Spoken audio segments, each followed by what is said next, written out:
ஸ்ரீமதே ராமானுஜாய நமஹ.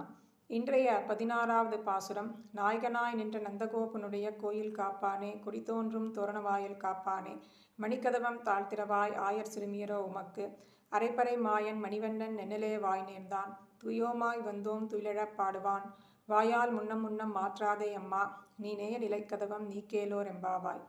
வாயிற்காப்போனை பார்த்து நீ கதவை திறக்க வேண்டும், நாங்கள் உள்ளே செல்ல வேண்டும் என்று பிரார்த்திக்கும் பாசுரம். ஆச்சாரியர்களை பற்றி, பகவத் ராமானுஜரை பற்றி அவர் திறந்துவிட நாம் பகவானிடத்தில் செல்ல வேண்டும் என்பது அழகாக கூறப்பட்டிருக்கிறது இந்த பாசுரத்தில். நாயகனாய் நின்ற நந்தகோபனுடைய கோயில் காப்பானே. நந்தகோபனுடைய திருமாளிகை, அங்கேதானே கண்ணன் படுத்து தூங்கி கொண்டிருக்கிறார். துவாரபாலகர்கள் திறந்து விட்டால்தான் உள்ளே போக முடியும். நீ கதவை திறந்து விடு, நாங்களாக திறந்து கொண்டு உள்ளே வரமாட்டோம் என்கிறார்கள் சிறுமியர்கள். நந்தகோபனை ஏன் நாயகன் என்கிறாள்? கண்ணன் தானே நாயகன். அந்த நாயகனையே பெற்ற நாயகன் இவர்தானே. அதனால் அப்படி கூறுகிறாள்.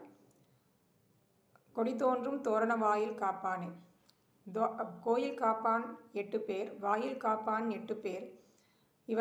இவர்களுக்கு தலைவர்கள் ஜெயனும் விஜயனும். மணிக்கதவம் தாழ்த்திரவாய்.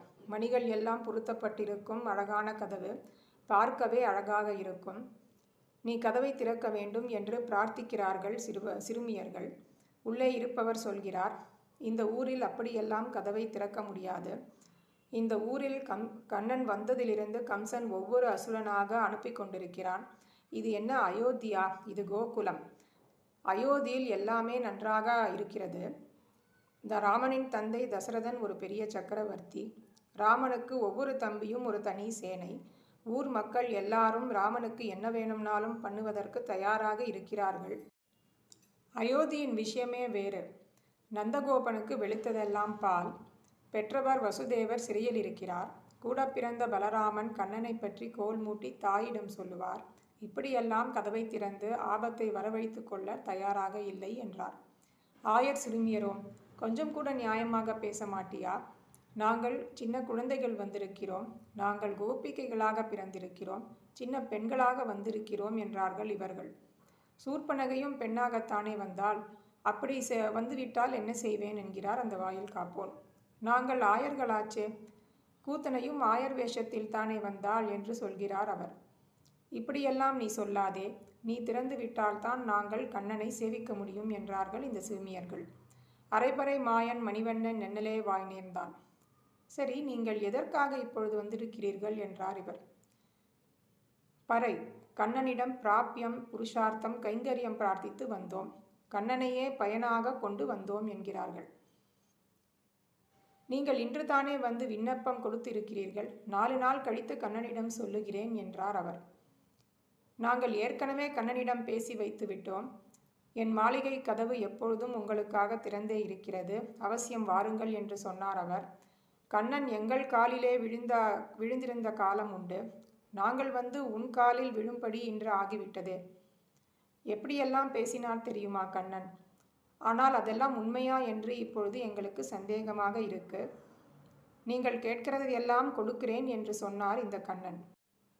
கண்ணன் பொய் சொல்லுவதில் சமர்த்தன் என்று நினைத்து கொண்டிருக்கிறோம். ஆனால் ஆண்டாள் அப்படி சொல்லவே இல்லை. அவர் உண்மையைத்தான் சொல்லுவார். திரௌபதி இடத்திலே சொல்லி இருக்கிறார், ஹே திரௌபதி, என் வார்த்தை ஒரு நாளும் பொய்க்காது. ஆகாசம் வெடித்து பூமியில் விழாது, விழட்டும். பூமி ஒரு நாளும் பிளந்து போகாது, பிளக்கட்டும். கடல் எப்பொழுதும் வற்றி போகாது, வற்றட்டும். இமாச்சலம் எப்பொழுதும் பொடி பொடியாக ஆகாது, ஆகட்டும். இவை இத்தனையும் ஆனாலும் கூட என்னுடைய வார்த்தை பொய் ஆகவே ஆகாது என்கிறார் கண்ணன். அவர் என்கிட்டையும் உண்மையைத்தான் சொல்லியிருக்கிறார். நீ இப்பொழுது மாற்றி பேசாதே என்கிறார்கள் இந்த சிறுமியர்கள். தூயோமாய் வந்தோம். நாங்கள் வேற எதையும் வேண்டி வரவில்லை. கண்ணனிடத்தில் கண்ணனையே தான் வேண்டி வந்திருக்கிறோம். உள்ளத்தின் தூய்மையை பற்றி கூறுகிறாள். உள்ளத்தின் தூய்மை என்றால் கண்ணனை தவிர வேறு எதையும் கேட்காமல் இருப்பது. துயிலெழப் பாடுவான். இப்பொழுது வந்து என்ன பண்ண போகிறீர்கள் என்று கேட்கிறார் அந்த வாயில் காப்போன். விஸ்வாமித்ரர் ராமனை எழுப்புவதற்காக கௌசல்யா சுப்ரஜா ராமா என்று பாடினால் அது உயர்ந்தது. நாங்கள் குழந்தைகள் கண்ணனை எழுப்புவதற்காக வரக்கூடாதோ? வாயால் முன்னம் முன்னம் மாற்றாதே அம்மா. போங்கள் போங்கள், இப்பொழுது கதவை திறக்கிறதுக்கு இல்லை. கொடுப்பதற்கு இல்லை. இப்படியெல்லாம் சொல்லி கதவை அடைத்து விடாதே. கண்ணனே தரேன் என்று சொல்லியிருக்கிறார். நீ எதற்காக இப்படி பேசுகிறாய்? நீ நேய நிலைக்கதவம் நீக்கு. உள்ளே இருக்கிறவருக்கு இந்த பெண்கள் பேரிலே இப்பொழுது நல்ல அபிப்பிராயம் வந்துவிட்டது. வெறுமத்தான் தாழ்பால் போட்டு இருக்கிறேன், கதவை திறந்து கொண்டு உள்ளே வாருங்கள் என்றார். நாங்கள் அப்படி பண்ண மாட்டோம், நீயே கதவை திறந்துவிடு. ஆச்சாரியன் கதவை திறந்தால்தான் பெருமாளை சேவிக்கப் போக வேண்டும், நாமாக செல்வது கூடாது. கண்ணனிடத்திலே நேசமும் பாசமும் இருக்கிற இந்த கதவை திற என்று இவர்கள் சொல்ல அவரும் திறந்துவிட அனைவருமாக நந்தகோபன் திருமாளிகைக்குள்ளே சென்றார்கள். ஆண்டாள் திருவடிகளே சரணம்.